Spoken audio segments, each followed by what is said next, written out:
Welcome to Strathclyde and welcome to the Get Into Teaching webinar series. And obviously tonight we're focusing on home economics. So hopefully in the webinar we have lots of students that would like to apply to teach home economics.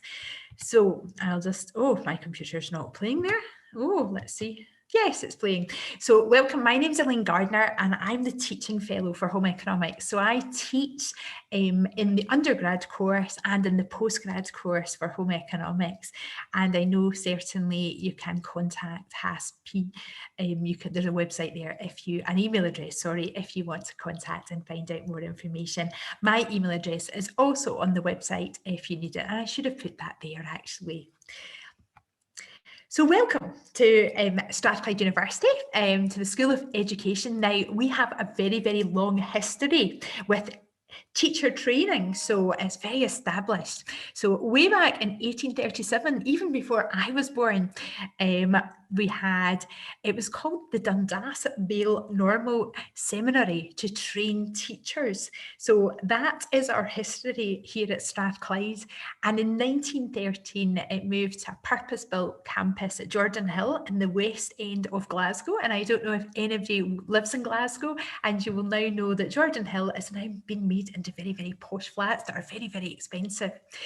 But in 1993, we became part of Strathclyde University and we moved to the city centre campus here, and we're in the Lord Hope building and we're in St James's Street. So we are now in campus, and I'm sure in August or September, when students start for the new academic year, we will be back on campus and we will see you in real 3D person as opposed to in a webinar or in Zoom. Okay, so we have lots of students that have gone through Strathclyde and they are teaching all over the world. Why you should apply to Strathclyde is because we are ranked number 6 in the UK in the university guide. So we're up there, and and that's in the UK, not just Scotland. So we are very, very well established university and very good.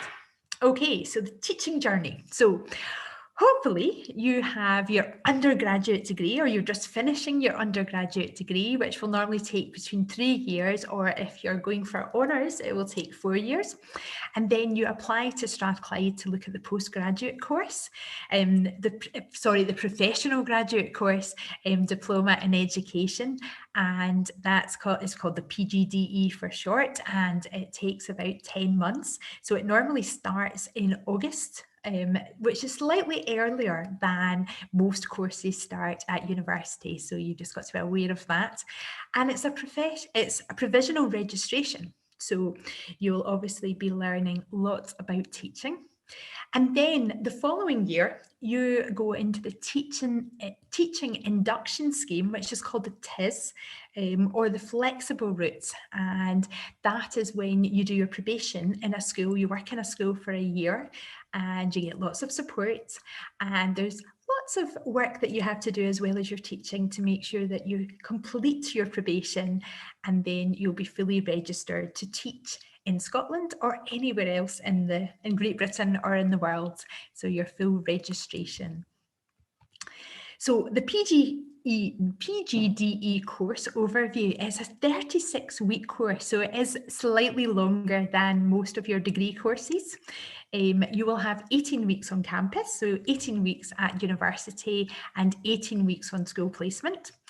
This year, or probably last year, it was very different. You had a 2-week placement and then a 6-week placement in the same school just before Christmas.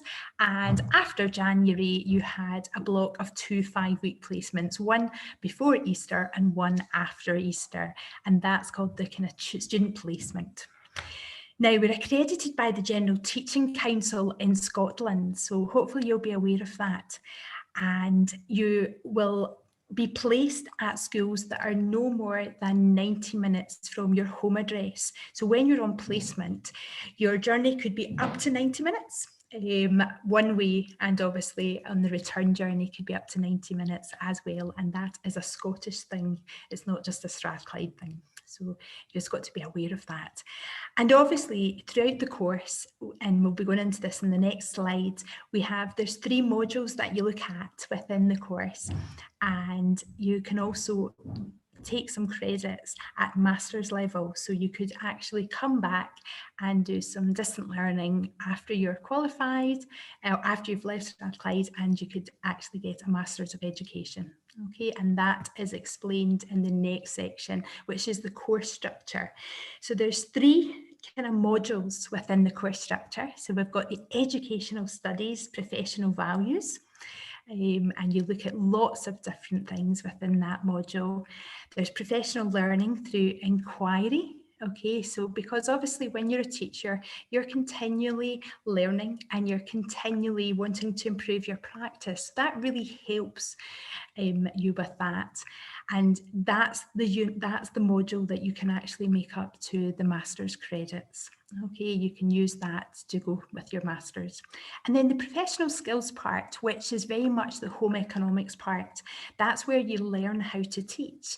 Now, we are expecting when you come in to actually have the knowledge and the practical skills to teach. So you should have the knowledge of nutrition, you should have the knowledge of the fashion side, and a knowledge of all the practical skills within food and textiles. But our focus is not those skills, but on how you would actually teach those skills. So we're looking at the professional skills. So we look at curriculum and pedagogy. So that's all the topics that you will be teaching within 1st to 6th year within a secondary or a high school. And then we're actually explaining how you would actually teach that. So your professional practice is when you're on placement.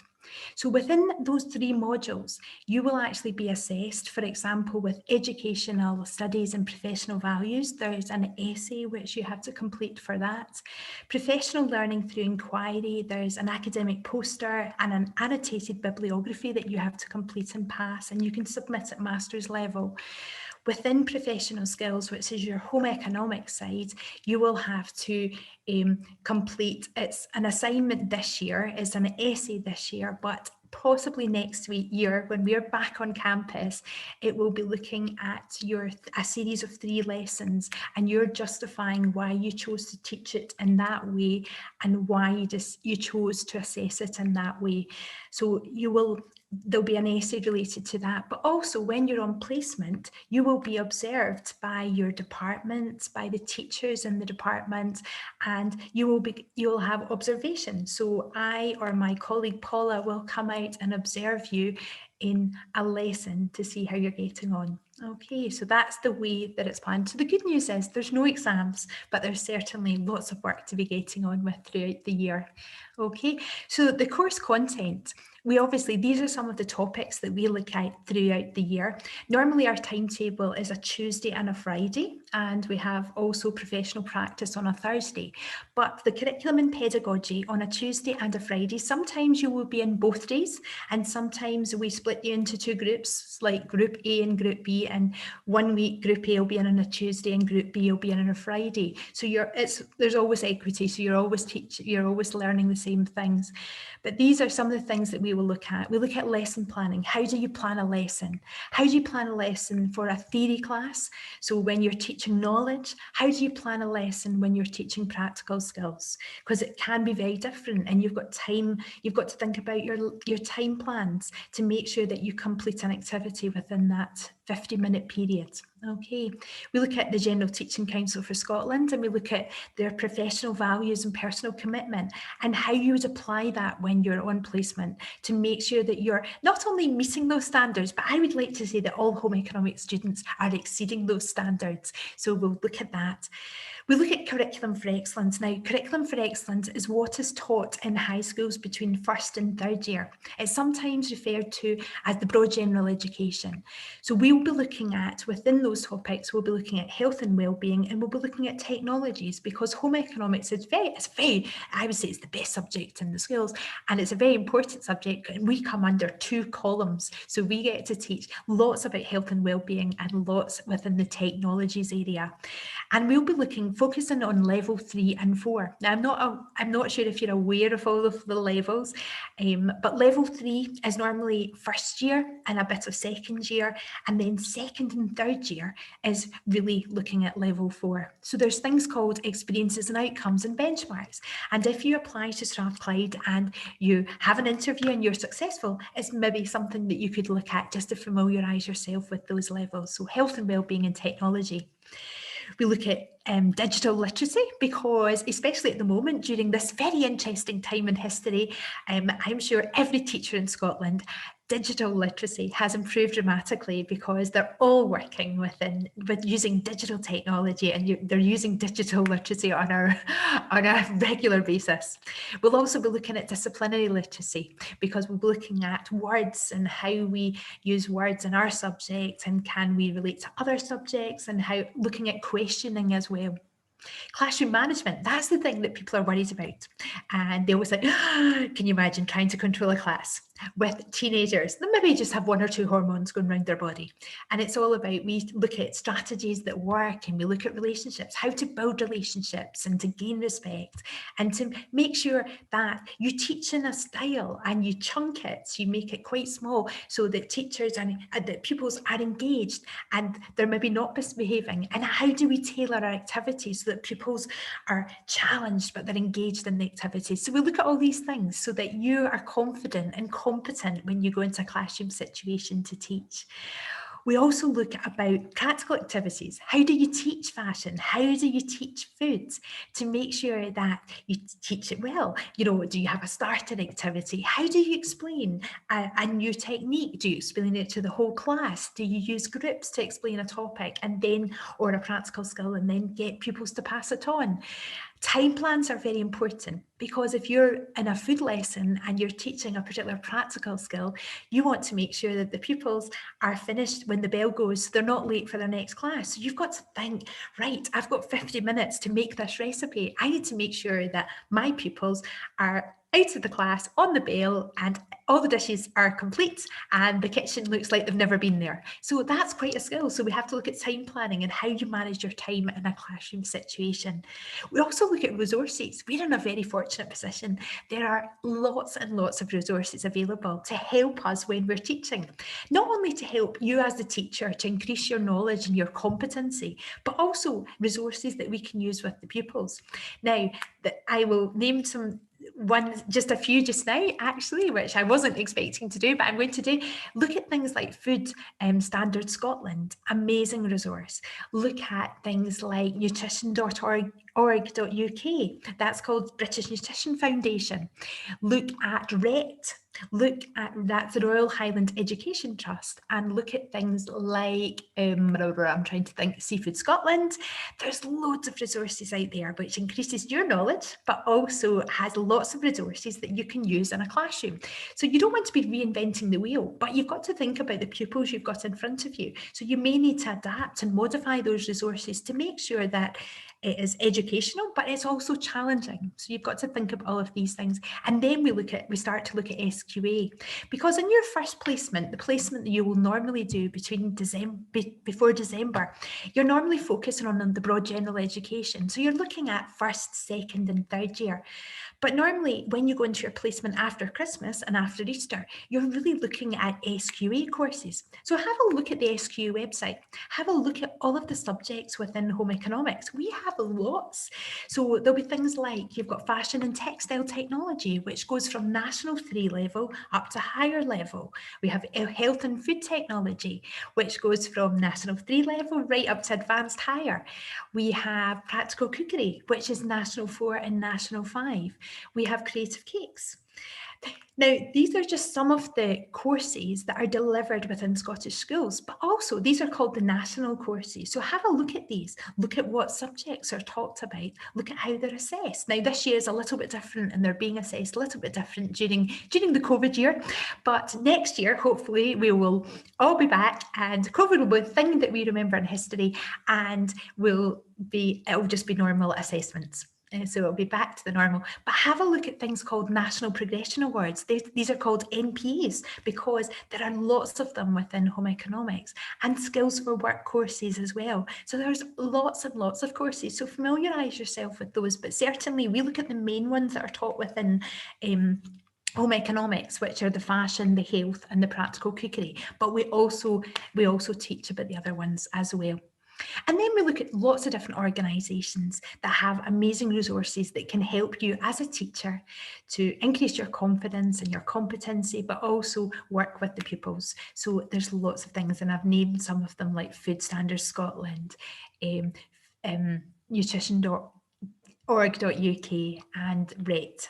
Okay, so there's loads of them. Okay, so that's some of the course content. But as I said, we're not teaching you the knowledge. We're teaching you where to find the knowledge, but how to apply this knowledge in our course. Okay. As I said, you'll have 2 placements in 2 different schools. You will have an 8-week placement, which normally is broken up into 2 weeks. And then a 6. So your 2 weeks is really familiarisation within the school. And then you will do a further 6 weeks. You'll come back to uni for a couple of weeks, and then you'll do 6 weeks in that school. So it's one school before Christmas, and then it's a second school after Christmas. And you'll do a block of 5 weeks normally before Easter, and then a block of 5 weeks after Easter. So you will be you'll have mid-placement reviews, mid-placement reports to find out how you're getting on, that you'll keep in contact with us when you're in school. You'll get a final report from the school, and they will be basing it, looking at the GTCS standards and seeing where you're at. Are you achieving the standards, or are you just not there yet? And you've got some targets to look at in maybe your second placement. But also there'll be observations by myself or my colleague. Okay, so these are some of the assessments information here. We look at your placement experience, as we said, assessment in the modules, and coursework and attendance. So attendance is very important, and we do monitor attendance, and it's really important that you're at uni attending to make sure that you're learning. But also when you're on placement, it's really important that you're attending. But obviously there are medical reasons, and we take that into consideration. Okay, so that's just some things on the assessment. Dual registration, this is something we have been looking at, and there's a couple of things that we're looking at, but I don't think this will really happen starting in August, but it's something that we might look at, because we have students that come from a food background or a fashion background. So you've got food, it's either sort of a professional cookery background where they've maybe completed their degree, or a kind of fashion background, or a nutrition background. So sometimes they're quite arty, so sometimes we get asked about, can they be dual qualified in art and home ec? I've also been asked questions like, I've got PE, but I've also got lots of nutrition in my degree. So that's something we're looking at, but that certainly won't happen at the moment. But I know that once you're qualified, it's something you could look into, because I've currently got a student that I know, a teacher, PE teacher at the moment, who's doing lots of modules at colleges because she would like to become dual qualified in PE.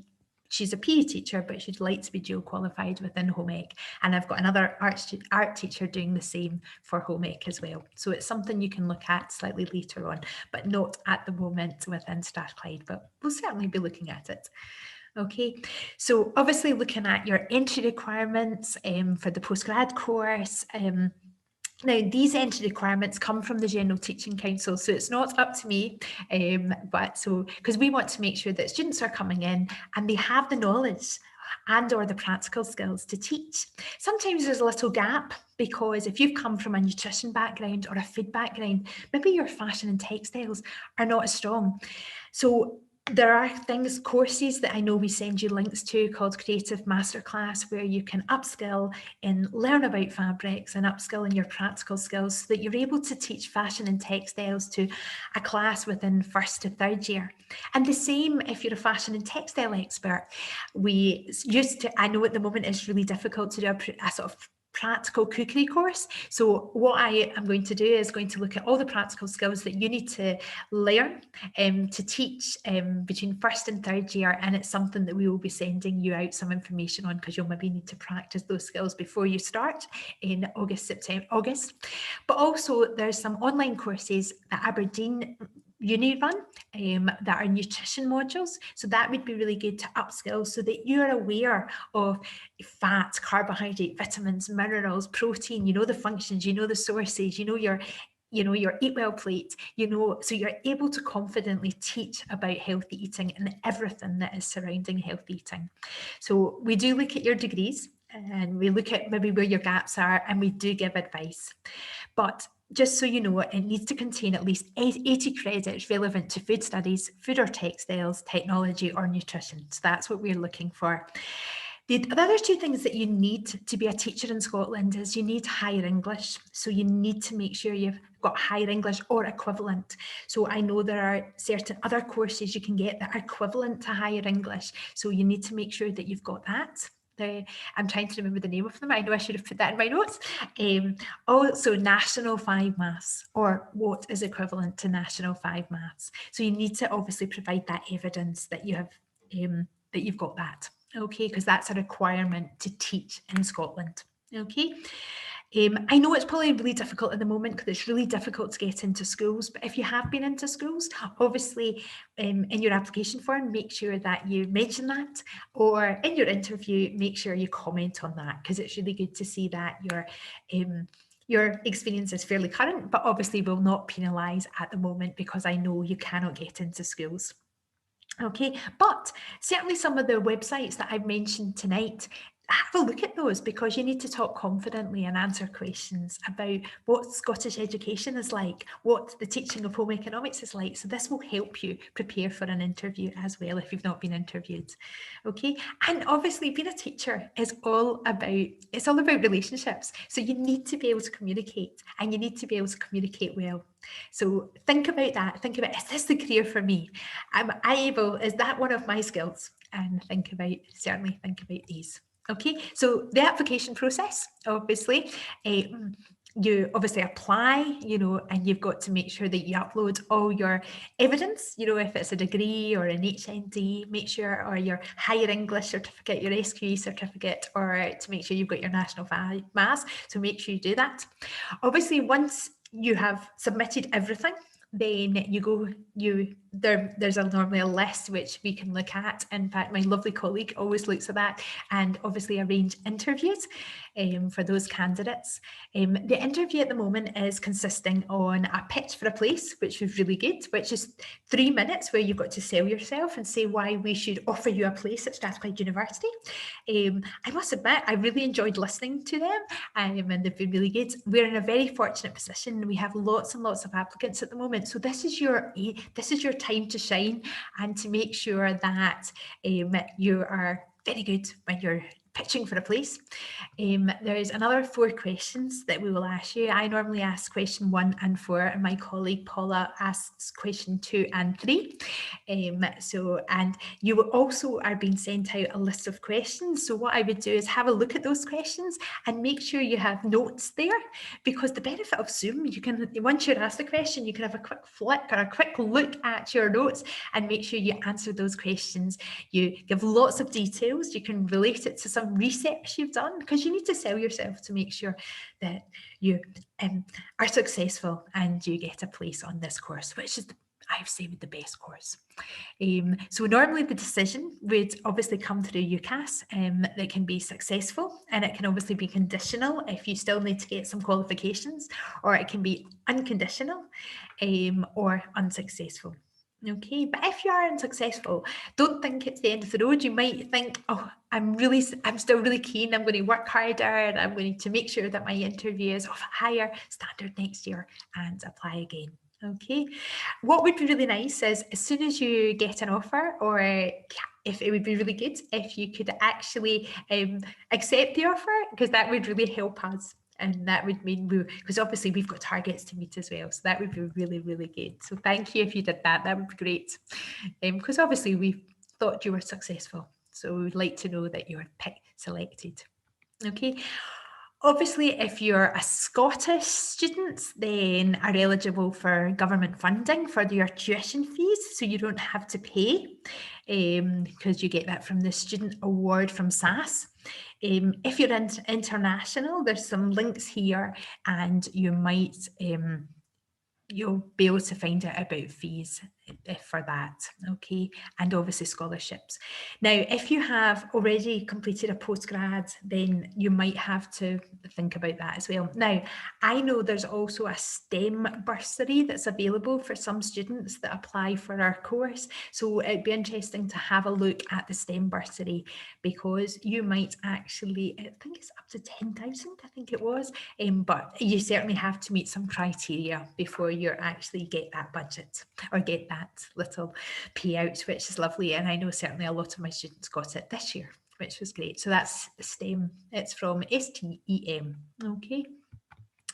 So without further ado, I'm available to ask any questions. I know my colleague Emma is here, and I know she's going to help. So if you have any questions about absolutely anything to do with the world of home economics, I'm more than happy to answer them. And anything that's really hard, I'll pass over to Emma to answer. So now Emma's my technology expert tonight, so I don't know. So we've got one in so far. So someone is asking, would you accept applications of maths NAP 5 from City of Glasgow College? We certainly would, and I think you would agree with that, Emma? Absolutely, yes, we would accept that. Yes, we certainly would. Anyone else get any questions? So on the maths and English, there are alternatives that we do accept away from the higher English and the National 5 maths. So again, they're listed on our website. So if you're not sure, if you just have a wee look on our website to see what alternatives we do accept as well. If you don't have your maths and English in place just now, there is an online course up at Aberdeen University that you can do, as long as it's all complete by the time the course starts in August. That's great. Okay. Oh, I think there could be another question, Emma. Okay, so after interview, when is it we are likely to hear about our conditional and conditional offer? I think it's quite soon, because I'm just basing this on some evidence that we had this week, because certainly we were interviewing on Monday, and we uploaded the documentation on Monday even, and I know certainly I had emailed Emma, and certainly that information then goes to UCAS, isn't it, Emma? Yeah. Yes. So the decisions come to our team, and then we process the decisions. They go to our central admissions team, and then they transfer the decisions to UCAS. So it usually takes between about 5 to 10 days, working days. I think it's been a little bit quicker recently, Emma. So I don't know, because certainly we've heard of a few that have heard already. That's good. So it really just depends. Just now is kind of a peak time as well with our central admissions to deal with the admissions for the whole university. So roughly usually about 5 to 10 working days, you usually hear of a decision. Okay, oh, they're all coming in thick. Oh, excellent. When the interviews will be held, how much notice are you given to prepare? About a week, is it? We usually try to give you at least 5 working days, but it's sometimes a bit longer than that. We try and give people as much notice as possible for interview. So yeah, we do try and give you a bit of notice to prepare. Because I know certainly we've planned interviewing every Monday up until the Easter holidays at the moment, aren't we, in home economics? So Monday will be the day. Keep Monday free. And if you are invited, you will get an email directly from the university. It doesn't come from UCAS, it'll come directly from the university. And sometimes just keep an eye on your junk email box as well. It sometimes goes a bit, goes a bit rogue. Yeah, and they have to select a time, isn't it, Emma? Yeah. Yeah. Yep. So Mary is asking, if you only have 40 credits in your degree, can you build up credits doing, for example, nutrition, food studies courses? I think as long as it's at the level, isn't it, Emma? Because it needs to be at the correct level. So is it SCQF 9? 8. I think it's from 8 above. 8 above, yeah. 8 and above. Mm-hmm. 5, done those 2. Okay, so Susan, so that's, yeah, we've answered that about the interviews. So Vicky has a degree in textile design, which courses around food and nutrition. Would you advise me to go and do? Is there a specific course that you would recommend? Sorry, so she's got her degree in textile design, and what courses round about food and nutrition would you recommend? Certainly the Aberdeen courses are really good, and you've got to do at least 3 of those, and there's a nutrition one, there's a healthy eating one, and there's a factors affecting food choice kind of one. And I would say these are the best courses to upskill in your knowledge of nutrition. It's very difficult at this moment in time, as I said, to achieve practical skills because it's difficult to get into colleges, because normally I would send you to City of Glasgow College if you lived in Glasgow to upskill. But certainly I've been working on a sheet which I will send out, and I would encourage students that I don't have a background in food to practice those skills, so that when you're in a classroom you feel confident. And what we'll probably do is look for evidence of those. So I know I'll certainly speak to Emma about that, and we'll maybe, even if the evidence is sent to me, and I can just keep an eye on it. So yeah, that would be good. Because you don't want to go into a school and you've never chopped an onion. And not only are you trying to learn how to teach, but you're having to learn the skill of actually chopping an onion. So yes, watch all those cookery programs, do lots and lots of recipes from scratch, and practice lots and lots of skills within the first of third year. So having a look at Education Scotland resources as well, which would be really good. But I'll certainly send you a list of skills that you could practice. Okay. Lovely. Okay. So Rebecca is asking, how many places are on the course? Oh, right. Let's have a think. There's obviously we've got 2 courses. So in the undergrad course, which is slightly different from the postgrad course that we're talking about tonight, I have about 18. And in the postgrad course, because I have some undergrads which are now graduating to 4th year, I have 26 places maximum. So, and we have quite a few applicants. Am I allowed to share that, Emma? Well, there's demand for it. There's demand. So the standard is high. It's a competitive course to get onto. Yes. So India is asking, would you accept an art and design degree that had textile focus throughout? I think as long as it's in the transcript, isn't it? I don't know, because if it's art and design, because what we're looking for is we're looking for, you know, textiles, but we're looking for manufacture within textiles. So we would possibly have to look at the transcript, just to make sure there's definitely manufacture. Whereas if it's just art, and if it's art and drawing, possibly not. So I think you would agree. You want to email the transcript to us, so the HAS PGT inquiries, if you want to email your transcript to us there, we can just have a wee double check of that just to make sure. Yeah, that would be fine.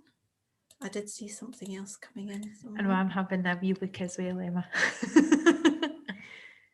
Credits. Are the Aberdeen courses level 8 and 9? So they're the nutrition ones through Future Learn. So no, that's kind of sort of like an extra that you would do on top of the 80 credits that you already should have within your degree. So it's just kind of a top up if you don't have that nutrition within your degree. Is that right? Yeah, that's correct. Yes. It just means that you're prepared if you have to face a class where you're teaching about fat, carbohydrate, protein, vitamins, minerals. You have that knowledge, and the same applies if you're teaching a certificated class within health and food technology. You have that knowledge. So yes. So it's not a level, but it's definitely passing on the correct knowledge. Super. Okay, do we have